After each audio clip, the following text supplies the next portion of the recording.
Welcome back to another edition of Fly Tying for Beginners with Jim Misiura.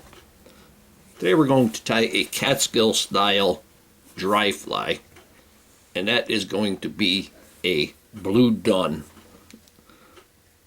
Like I said, with the blue dun wet fly, the blue dun dry fly, again, it's not going to imitate any particular fly, but it's dark, and like I said with the other video, the darker colors in this early spring, so that's why the blue dun works so well.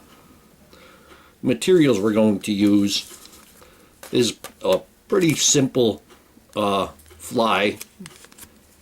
We're going to use, of course, we need a hook, and I'm going to tie this on a size 12. This is a Hemingway dry fly barbless hook. It is HC114. Very sharp hooks, very good hooks. You could use your standard. This is actually a standard dry fly hook, standard length. And you can use any standard dry fly hook. Size 12 would be the biggest that you tie these, and you could go down to size 20. I use size 18 a lot in the early spring. For our wings, we're going to have actually it's this way. We're going to have a left and a right feather, a right and a left goose feather, and these are the snow goose quills. And we're going to, you can use your Mallard or your whatever goose you have, but you want the slate gray color for the blue dun. And then, of course, our hackle, and we're going to use a blue dun hackle. And like I said during the blue dun wet fly, blue dun is kind of a misnomer because blue dun is more of a gray color than a blue. And lastly, we're going to use, you can use Adams gray, but I'm going to use this, I have beaver here because I have quite a bit of it, and beaver is very waterproof, so this is going to help it, you know, it's going to repel water and it's not going to sink as fast. But you can use your Adams gray superfine dubbing. And of course we're going to need our thread. I'm going to use 8/0 thread because this is a large hook, and I'm going to use black. So that's all the materials we need. So we're going to get started. I'm going to put a base of thread down on the hook starting behind the eye, and I'm going to come back halfway with it. Halfway. And then I'm going to go back half of that. And that's where our wing is going to go. Now for our wing, we're going to take our quill. I'm going to, let me go this way. I'm going to put it in, and I'm going to touch the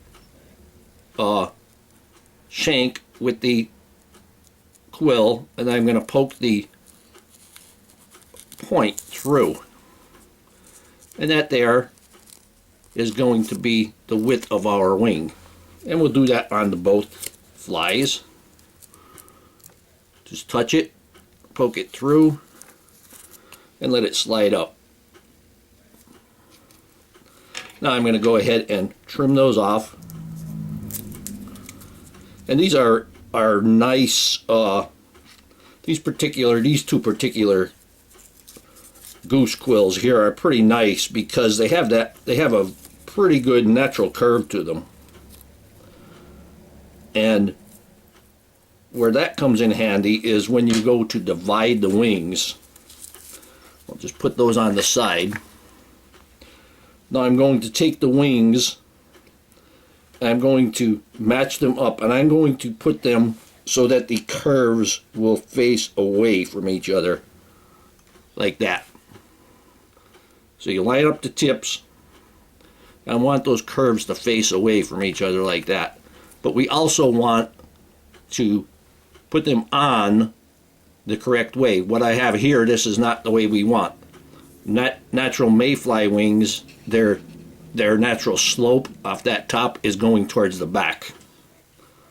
So I'm going to take them like this, going to hold them so that that slope is down. I'm going to measure them up, and we want those wings to be about the length of the hook shank, or the length of what the body is going to be, not the entire hook, just the shank. I'm going to bring them up forward. I'm going to take a loose loop between my finger, my thumb and forefinger, and I'm going to pull it straight down, and you'll see those wings go up. And you can do 2 or 3 of those loose loops, and then bring your thread off to the back, and they just slightly turned. So there we have our wing. And as I'm going to the back here, I'm just going to put several. Now it's secured. I'm going to go ahead and trim these wings off the back, and I'm going to cut them at an angle. And now that angle is going to help form the taper on the body. This particular one, it kind of disappeared. Now I'm going to bring my thread back to where it's just inside the point, and the reason for that is if I go any further, I'm going to be coming down around the bend. Let me zoom this in just a little bit more. Now for the tail, I'm going to take Blue Dun Hackle, and the hackle that I'm going to take, I'm going to show you a Blue Dun Hackle, and here is the hackle that I took it from. And actually, we'll widen that out for a second. Okay, here's the hackle that I took it from, and you want long, stiff fibers, so you want those ones that are at the top. You got some, because these aren't good. I mean, you don't tie dry flies that big. This is an 8 maybe. You don't tie too many of that size. But we're going to take the feather of one of these, and if you could see there, you can see in the center is the web, especially more down here. You can see that web, and you can see the dark center there. But all of these, the spots that you can see through better are the stiff fibers. The web is soft, so therefore it's going to bend easy. But the stiff ones are the top ones. So I already have a feather. So here's my feather, and you can see the web in that one also.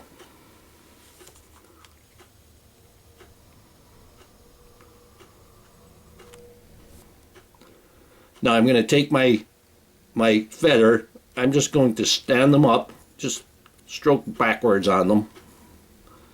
And now when you go to take them, I'm going to take a pretty good amount because this is a large fly, and you want that to hold up. So I got about 3/4 to almost an inch. I'm going to bring them all together at once here. You can see there's my, I'm going to bring them all together, and I'm going to squeeze them together, and then I'm going to pull them off. And now I have the tips aligned, and we want that tail to be about the length from the wing to the tail. So that's about right what I have out there right now. I'm going to go ahead and I'm going to trim a little bit of that off, just so I don't have to trim when it's tied on. I'm going to put them on top, even hold them a little bit towards you. We're going to take a loose loop, and we're going to pull it straight down. You could do that 2 times. And then I'm still holding it, but I'm going to go ahead and secure this. Doesn't have to be touching turns. And bring that back.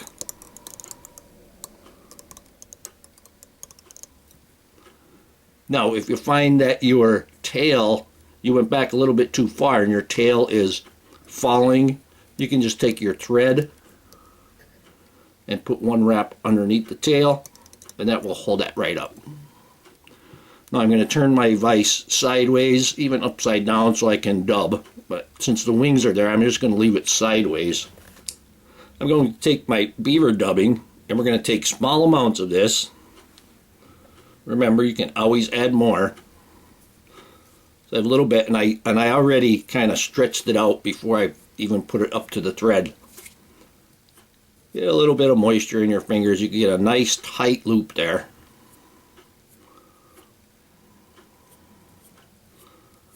I'm going to go ahead and kind of fill this in, but still always use small amounts. And with this beaver, you might see a guard hair sticking out after I wrap it. I'll just trim them off. But if you're using the super fine dubbing, that's what you should use for dry flies, then you're not going to get any guard hairs. I have just one little small pinch here, so might as well just, I'm going to put that on the side. Now I'm going to go ahead and wrap this. Now I can take my first wrap underneath the tail and then start to wrap, and that ensures that I'm not going to have any thread showing. Then we're going to wrap this, and there's a couple of those guard hairs. We're going to take this up, not quite to the wing, but I do want just a little bit more. I want maybe 1 or 2 more wraps. Probably 1 more wrap worth, or 1 more wrap wide. I should have put that little piece on there. Go ahead and put some moisture in my fingers again. Now this noodle is a little bit skinnier than what I had, so I'll just go over it. And now we got a pretty, a nice tapered body there.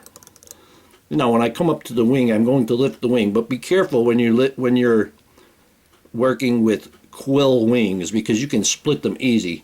So I'm going to squeeze them, and then I'm going to pick them up. Then I'm going to wrap directly in front of them to stand them up.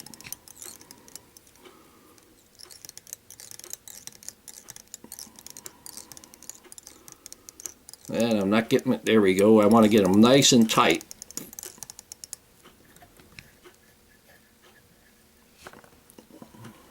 And I have one little piece that was separating. We'll just marry them back together. And we have divided wings. We didn't even have to go through or figure eight them. But if you need to figure eight them, you want to keep your thread as close to the wing base as possible. I'm going to go from the front to the back. And then when I bring it down, I want to bring it down as close to the wing base as possible. Then I'm going to go from the back to the front. And again, as close to the wing base as possible. And here we have a more defined, divided wing. Go ahead and, because if you don't keep that thread as close to the wing base as possible, what's going to happen is you're going to push one of the wings. You're going to push it either back or forward, and then it's going to look lopsided. Now I'm going to just quickly cut off a couple of those guard hairs that were on there.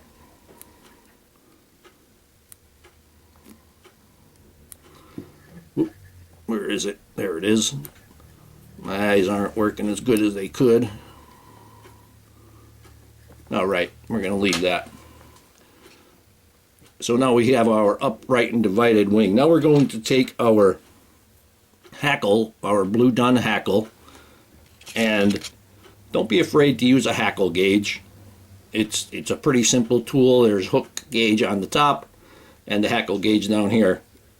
The way this works is you just hold it, wrap the feather around it, and it'll tell you what size it is. Actually, that one was a little bit short. I'm going to go with this one here. And your dry fly hackle, you see that web in there. You can see that dark center part. That web should be no more than 1/3 of the length of the hackle barbel. So this is a pretty good hackle, because there isn't much that is close to the 1/3 mark. So I'm going to trim that.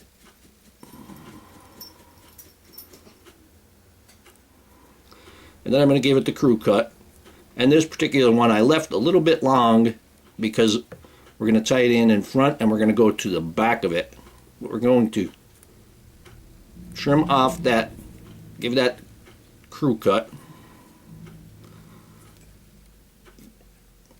Get some nice close stubbles there.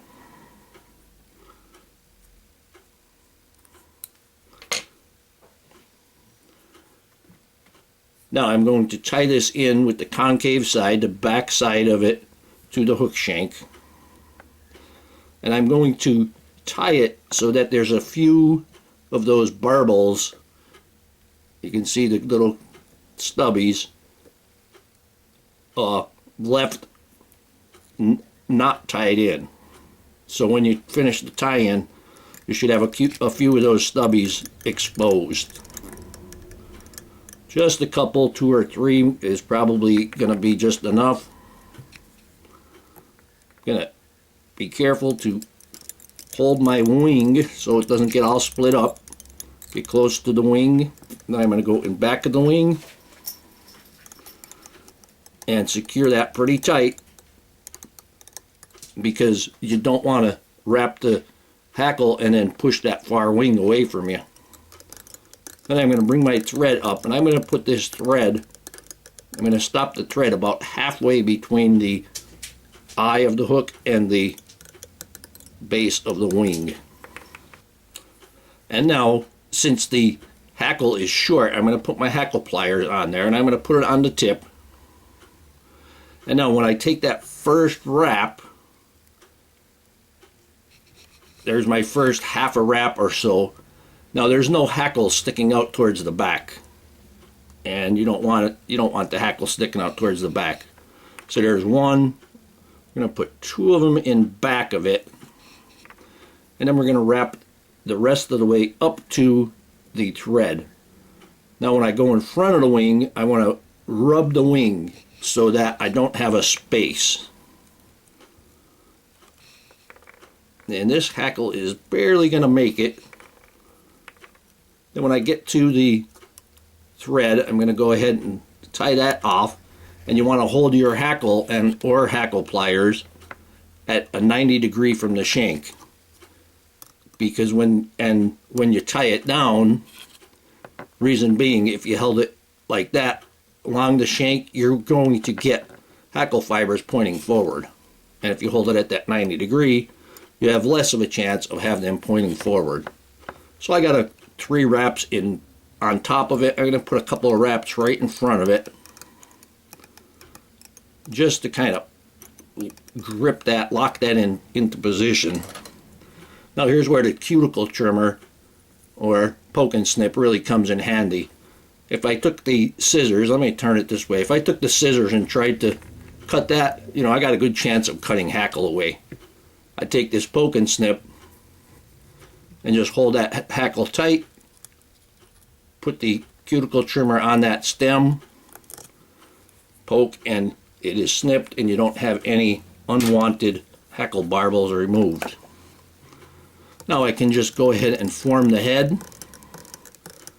I've seen a lot of flies, or not a lot, but I've seen some flies that were beautiful flies on Facebook, and they basically don't have heads. Well, and they're beautiful, and I'm sure they work great, and they look nice, but mayflies have heads, so you should put a head on it, and the head should be the width of the eye.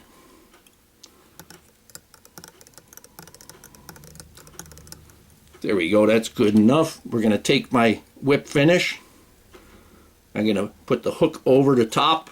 I'm going to take the thread around the camel hump, bring it back around, and then we're going to turn our whip finish up, and we have our X right there. We slide that X into position, and then we just have to twist our whip finish. Now to get it out, we're going to take the camel hump off, slide it. We're going to bring the hook right up to the hook shank and then remove it. Give it a little tug there. Take the poke and snip once again and remove that thread. And now all we need to do is put a little bit of head cement on there, and this is a dry fly. I'm going to clean the brush off really well. And usually I look for that spot that has the least amount of hackle that I might get glue on. But if you just touch it, it'll come off. And here we have our Catskill style dry fly blue dun with goose quill wings. Now this is the traditional way to tie the Catskill style flies. You'll find that in a lot of hatches that they won't necessarily take the Catskill style flies. I very rarely use Catskill style dry flies. I like them. I like a parachute better, or some kind of a merger cripple type dry fly. So I hope that you learned something from this video. I hope that you would subscribe to my channel. Please refer me to your friends. Please visit my sponsors and let them know I sent you. Leave comments, questions, suggestions. If you'd like to purchase this or any flies that I tie, go to etsy.com/shop/theflymanjim. And if you don't see it, just leave me a message and we'll figure it out. And most of all, thank you very much for watching my videos.